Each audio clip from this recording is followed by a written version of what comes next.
Martin Garitano diputatu nagusia Hernialden izan da astelehen goizean. Tolosaldean HTA kaltetutako udalerrietako alkateekin batera izan da.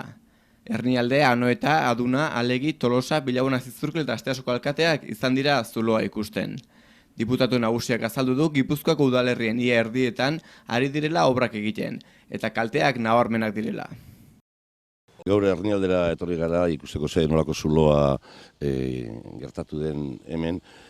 Alde batetik salatu behar dugu zer nolako oskurantismoa dagoen abiadura handiko trenaren obren inguruan.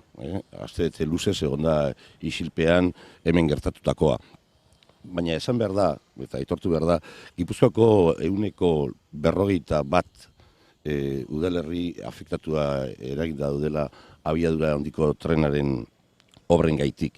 Eta hau latza izan da ere, esan behar da eta salatu behar da, zer nolako dirutza gastatzen ari den, inundik inora ez dijoan tren batean. Guk gure egiten dugu Gipuzkoako udalerri gehienen eskakizuna, eta abiadura handiko trenaren obrak behin betirako gelditu daitezela eskatzen dugu.